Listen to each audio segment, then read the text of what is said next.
The Last Phone Call, the Teresa Parker case. The following is a true crime narrative based on a documented case of Teresa Parker's disappearance and murder in Georgia, 2007, a night that changed everything. The clock struck 10:30 p.m. on that fateful Wednesday evening in March 2007. Teresa Parker's voice carried a mix of exhaustion and determination as she spoke to her friend Rhonda Knox from her new apartment. After years of living in fear, she had finally taken the leap, signed the lease, packed her belongings, and started the life she dreamed of. But there was one more trip she had to make. "I'm going back to the house to get a few more things," she told Rhonda. "I'll wait until he's asleep. I don't want any trouble." Those would be the last words anyone would ever hear from Teresa Parker. Teresa Fielding had entered this world on September 9, 1965, in sunny San Diego County, California. Born into a family of 6, she shared an unbreakable bond with her youngest sister Christina, a connection that would prove crucial in the dark days to come. The Fielding household buzzed with the energy of 5 children: Hilda, Jerry, Richard, Christina, and Teresa, all under the watchful eyes of their parents, Claire and William. Even as a child, Teresa possessed something special, a warmth that drew people to her, a compassion that would later guide her career in public service. She wasn't the type to seek the spotlight, but her genuine kindness left lasting impressions on everyone she met. Her calling led her to the high-pressure world of emergency dispatch in Lafayette, Louisiana. The rapid-fire communications, the life-or-death decisions, the weight of being someone's lifeline in their darkest hour. Teresa thrived in this environment. Her skill and dedication didn't go unnoticed, and in September 1992, she earned a promotion that would change the trajectory of her life. Supervisor of the Emergency Services Center in Walker County, Georgia. It was here, in the rolling hills and dense forests of Georgia, that her path would fatefully cross with a local police officer named Samuel Logan Parker. Samuel Parker cut an imposing figure in his police uniform. Born around 1956 and raised in the backwoods of Walker County, he knew every hunting trail, every hidden creek, every secluded spot where the Georgia wilderness could swallow secrets whole. His childhood had been spent fishing with his brother Kenneth in these very woods, knowledge that would later prove ominous. To the outside world, Samuel embodied the archetype of the dedicated lawman. His identity was inseparable from his badge, his sense of self entirely wrapped up in the authority his uniform provided. But beneath this carefully constructed facade lurked something far more sinister. The warning signs had been there all along, written in the bruises and tears of his first wife, Kayla Burrell. During the 1980s, Kayla had endured what she would later describe as systematic abuse at the hands of her uniformed husband. The violence wasn't random. It was calculated, controlled, and often carried out while Samuel wore the badge that was supposed to represent justice and protection. In 1989, Kayla's courage finally broke through her fear. She confided in friends about the abuse, hoping that someone in authority would listen, would act, would stop the nightmare. Her plea traveled through social circles until it reached City Councilman Max Morrison, who dutifully reported the allegations to Police Chief Dino Richardson and City Manager David Aldrich. But institutional protection ran deep, and the blue wall of silence held firm. No investigation was launched. No confrontation occurred. Samuel Parker continued to wear his badge, continued to patrol the streets, continued to return home to a wife who lived in terror. The abuse escalated with sickening predictability. What had started as verbal intimidation evolved into physical violence.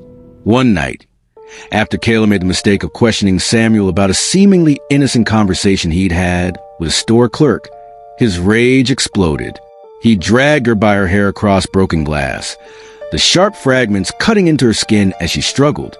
Then came the handcuffs, the very tools of his trade used to secure her to a bedpost like a prisoner in her own home. When Kayla finally found the strength to leave, Samuel's violence followed her, using a master key, another tool of his authority. He broke into her new residence. The woman who had once been his wife found herself restrained on a couch, staring down the barrel of his service revolver as he pressed the cold metal against her temple. "No one will ever find your body if you tell anyone about this," he whispered, his voice carrying the deadly calm of a man who had thought through every detail of his threat. Despite this horrifying history, Samuel set his sights on Teresa Fielding. She was everything his first wife had been before the violence broke her: vibrant, accomplished, trusting. More importantly, she knew nothing about Kayla Burrow or the darkness that lived behind Samuel's charming smile. The courtship was textbook predatory manipulation, disguised as romance. Samuel could be incredibly charming when it served his purposes, and he deployed every weapon in his arsenal to win Teresa's affections. To his brother Kenneth, he boasted that Teresa was infatuated with him. To Christina, who watched her sister fall for the seemingly perfect man, Samuel appeared amusing and courteous, the ideal partner for her beloved sister. On September 11th, 1993, Teresa Fielding became Teresa Parker in what should have been the happiest day of her life. The early years of their marriage were a confusing maze of intense passion punctuated by increasingly violent conflicts. They loved fiercely, but they fought with equal intensity, and slowly, inevitably, Samuel's true nature began to reveal itself. The mask started slipping as Samuel's career reached new heights. By 2002, he had climbed the ranks to achieve professional success that should have brought satisfaction. Instead, his private life was spiraling into chaos, and Teresa was bearing the brunt of his deteriorating mental state. May 4th, 2002 marked the turning point that should have saved Teresa's life. Emergency responders were summoned to the Parker residence for what the dispatch log dryly recorded as a domestic dispute. What they found was a scene of domestic terrorism. Samuel, drunk and furious, was screaming accusations of infidelity at Teresa. The house told the story his words couldn't hide. Women's clothing and personal items scattered across the yard like debris from an explosion. Inside, they found Teresa crying, a visible red mark marring her face like a scarlet letter of shame. When officers questioned her about the injury, Teresa did what countless abuse victims do. She protected her abuser. "I scratched myself," she insisted, her voice barely above a whisper. She declined to press charges, asking only to be allowed to stay somewhere else for the night. Under Georgia's Code 17, specifically the predominant aggressor statute, the responding officer should have made an arrest regardless of Teresa's wishes.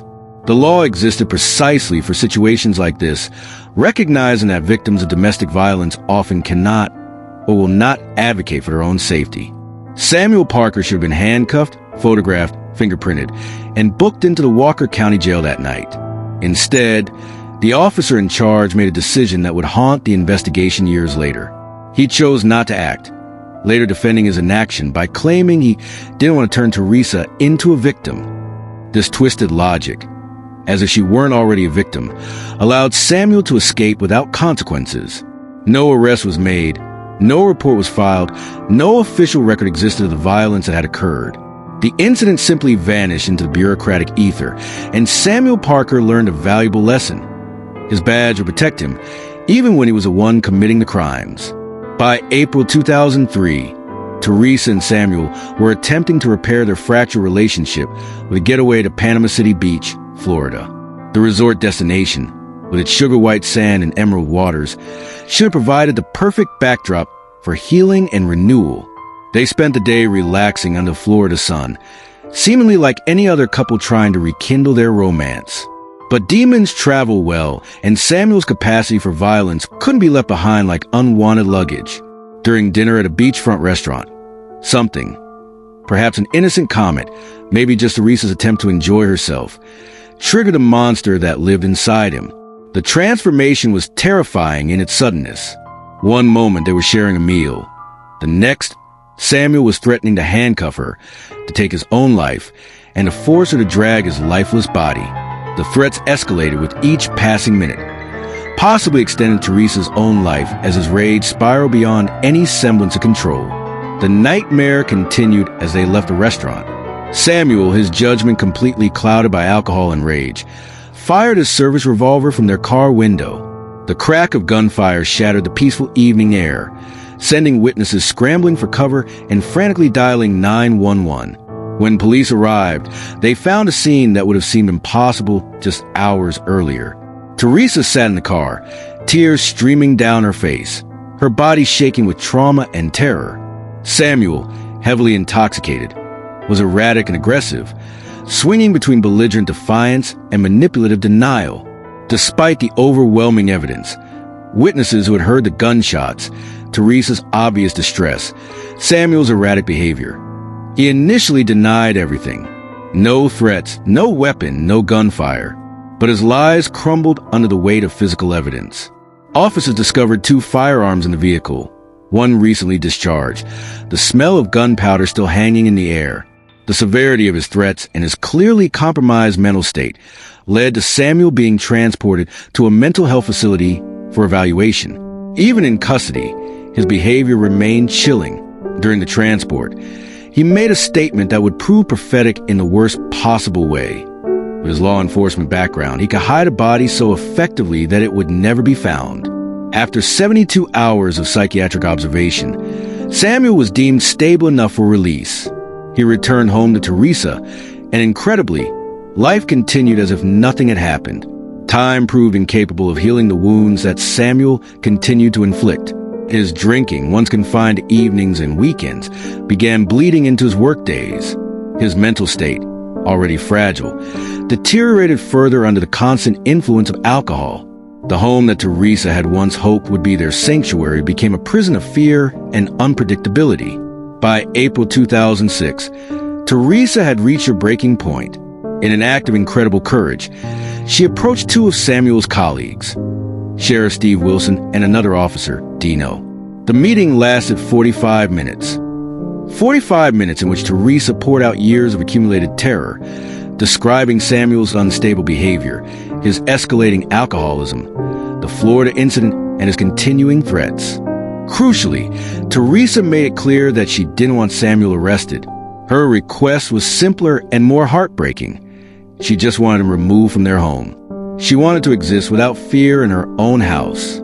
Soon after this meeting, Teresa took the most significant step toward freedom she had ever attempted. She filed for divorce. To her sister Christina, who had watched Teresa suffer in silence for years, the change was immediate and dramatic. Instead of the broken woman who had endured Samuel's abuse, Christina saw her sister radiating relief and hope. The decision to leave, while terrifying, was undoubtedly the right one. Early 2007 brought the first genuine happiness Teresa had experienced in years.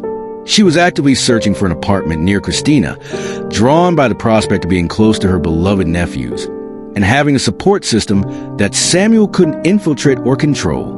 Though still technically living in the marital home, the psychological distance she created filled her with renewed energy and optimism. On March 21st, 2007, Teresa's dreams began to materialize. She secured the apartment she wanted, her own space, her own key, her own sanctuary. Moving in felt like more than just changing addresses. It represented a complete transformation of her life's trajectory. That evening, she visited Christina, and the sisters talked late into the night about Teresa's new home and her plans for the future. When they hugged goodbye, Christina noticed something she couldn't quite articulate. An unusual quality to the embrace, a hollowness that seemed to suggest Teresa was holding something back. Around 10:30 p.m., Teresa made her final phone call from her new apartment. She called her close friend and colleague Rhonda Knox, explaining her plan to briefly return to the Lafayette house to collect more of her belongings. Her strategy was simple: wait until Samuel was asleep to avoid any confrontation. After years of walking on eggshells, this seemed like the safest approach to complete her escape. Neither Teresa nor Rhonda could have known that this conversation would be the last time anyone would hear Teresa's voice.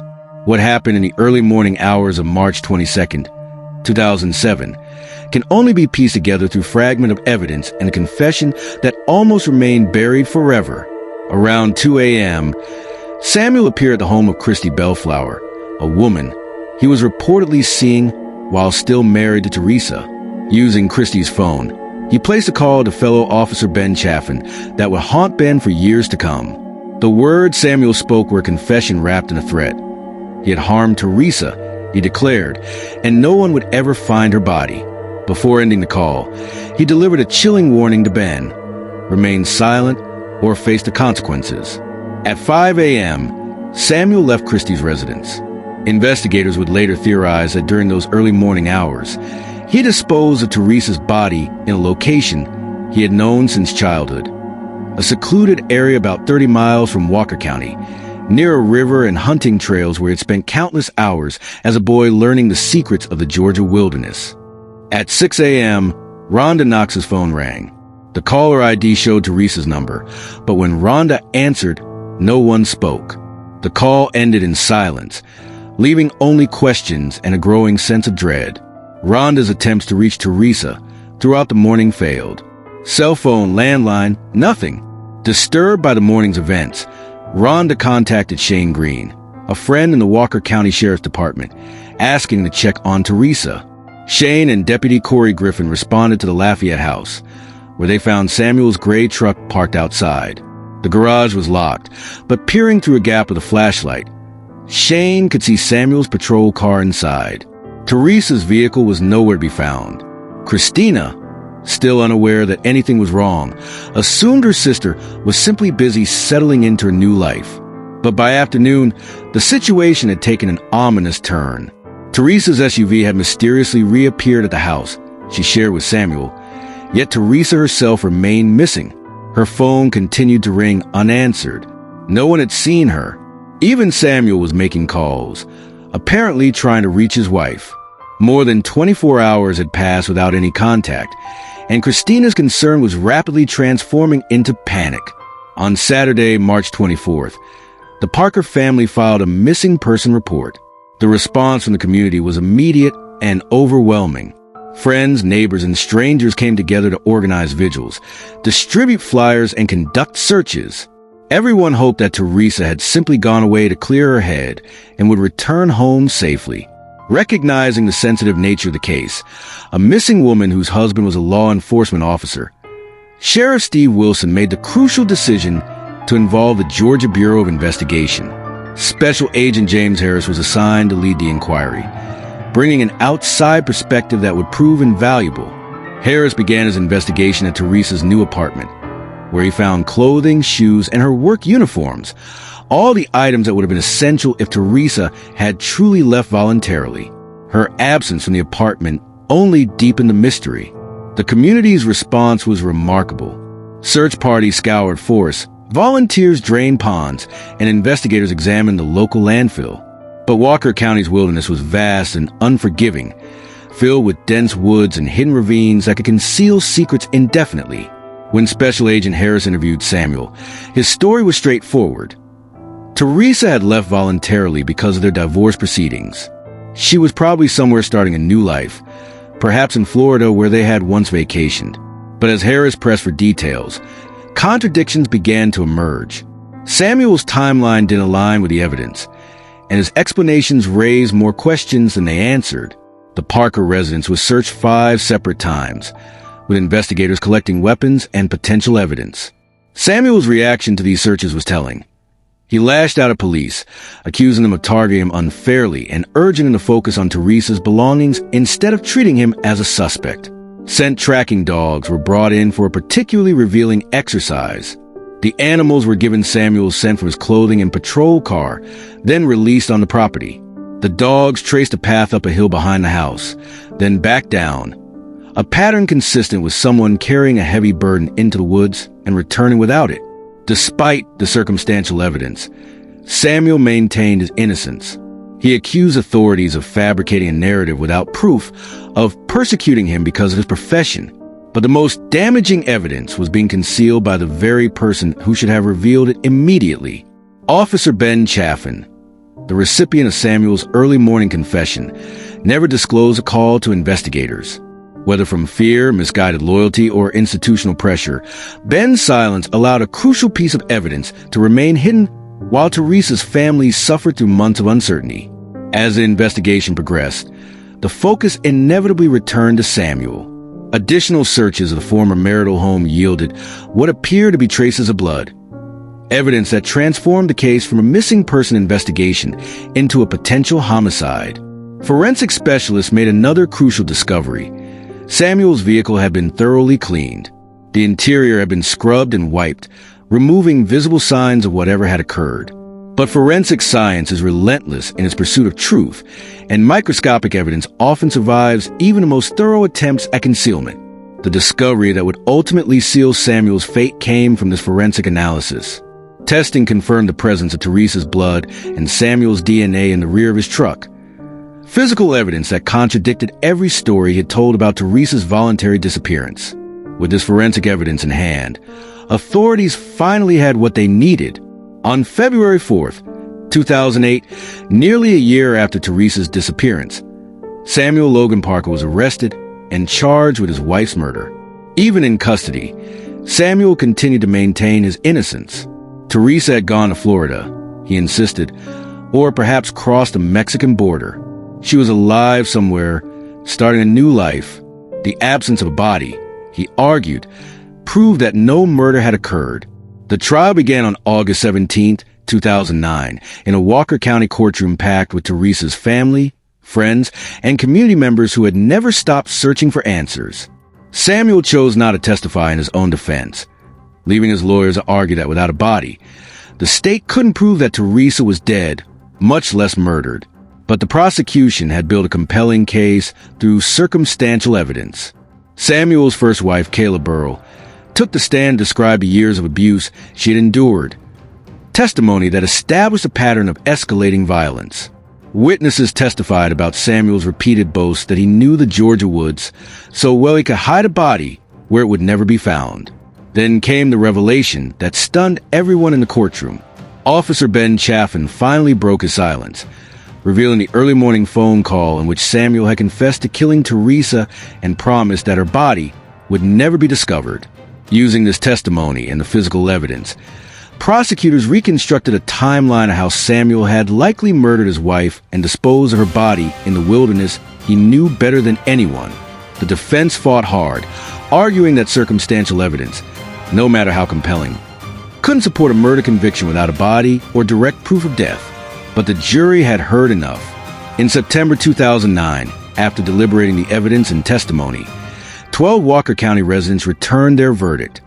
Guilty of malice murder, making false statements, and violating his oath as a public official.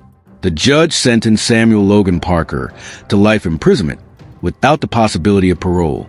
He showed no reaction to the verdict, maintaining the emotional detachment that had characterized his behavior throughout the investigation and trial.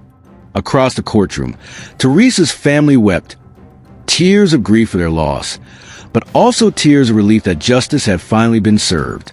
Christina felt gratitude for conviction but couldn't escape a painful truth. Samuel was likely the only person who knew where Teresa's body rested, and he had shown no inclination to end her suffering by revealing her location. Samuel's attorneys immediately filed appeals, claiming the evidence was insufficient and the trial flawed. They requested a new hearing, but fate had other plans. On Monday afternoon, September 20th, 2010, more than 3 years after Teresa's disappearance, a man named David was taking a break from hauling corn when he decided to walk along a wooded area near the eastern bank of the Chattooga River, close to the Alabama state line. What David found would finally bring Teresa Parker home. It was a human jawbone, partially buried in the forest floor. David immediately contacted authorities, who arrived that evening to begin a careful search of the area. Additional skeletal remains and articles of clothing were discovered nearby.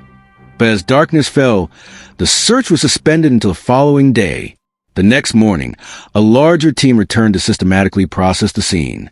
More bones and clothing fragments were carefully collected and documented. Ironically, at the same time these crucial remains were being recovered, another search team was conducting a completely different search for Teresa's body in a location far from the state border.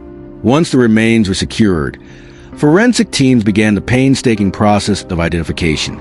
Dental records provided the definitive answer that Teresa's family had been dreading and hoping for simultaneously.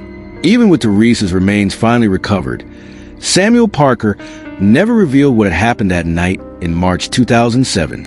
The location where David found her jawbone could have been Samuel's original choice, or river currents might have carried her remains from wherever he had initially placed them. After more than 3 years exposed to the elements, forensic experts couldn't determine the precise cause of death. But doubt about Teresa's fate had been erased forever. On the evening of Tuesday, September 21st, 2010, the Georgia Bureau of Investigation and Walker County Sheriff's Office began the heartbreaking task of notifying all agencies involved in the case. Most importantly, they reached out to Teresa's family with news they had waited over 3 years to hear. The following afternoon, Sheriff Steve Wilson called a press conference at the Walker County Courthouse. Between 3 o'clock and 5 p.m., local reporters gathered with cameras ready for a statement time for the evening news. "This is a difficult day to report," Sheriff Wilson began, his voice heavy with the weight of the announcement. "But it is a day that provides peace to the family, to her loved ones, to her co-workers, and to the hundreds who devoted themselves to this case for over 3 years." The briefing lasted about 15 minutes, followed by questions from reporters. Wilson emphasized his department had never stopped searching for Teresa, and now, with her remains identified, the jury's verdict felt completely justified. Even among those who had once defended Samuel, all doubts were finally erased. The discovery of Teresa's remains eliminated any remaining belief in the former officer's innocence, though criticism persisted about the length of time it had taken to find her. Many observers noted that law enforcement had concentrated their search efforts within a limited radius of the Parker home, never extending their investigation to the southern edge of the county, where Teresa was ultimately found. Only through a farmer's chance discovery had the truth finally come to light. The medical examiner's report confirmed what everyone already knew. Teresa Parker had been the victim of homicide, though the exact cause of death remained undetermined after years of exposure to the elements. Investigators agreed that nothing in the new findings supported Samuel's appeal. On Thursday, October 7, 2010, family and friends gathered at the Walker County Civic Center for a memorial service in Teresa's honor. The following day, a funeral was held at the First Baptist Church of Lafayette, and on Saturday, October 9th, Teresa was finally laid to rest. Sheriff Wilson attended the services, paying his respect to a woman whose case had consumed his department for over 3 years. By then, Samuel Parker had been in prison for 14 months, serving his life sentence in a Georgia state facility. In an unusual decision, Samuel granted a rare interview to a local news station. Showing no remorse for the suffering he had caused, he continued to proclaim his innocence, attacking prosecutors and accusing them of distorting his character. He alleged that evidence had been manipulated and that he was wrongly portrayed as violent and unstable. But the courts remained unmoved by his protests. In November 2014, the Georgia Supreme Court upheld his conviction, ensuring that justice for Teresa Parker was final and complete. Teresa's absence would always be felt by those who loved her. She had been central to their lives, a devoted sister, daughter, and friend whose warmth and kindness had touched everyone around her. No verdict, no sentence could bring her back or undo the trauma her family had endured. Yet knowing that the man who had ended her life would never harm another woman provided some measure of comfort. Samuel Parker would spend the rest of his days behind bars, his badge and authority stripped away, his true nature finally exposed to the world. In Teresa's memory, her family pledged to raise awareness about domestic violence. They spoke publicly about the warning signs, educated others about the resources available to victims, and worked to ensure that no other woman would suffer Teresa's fate in silence.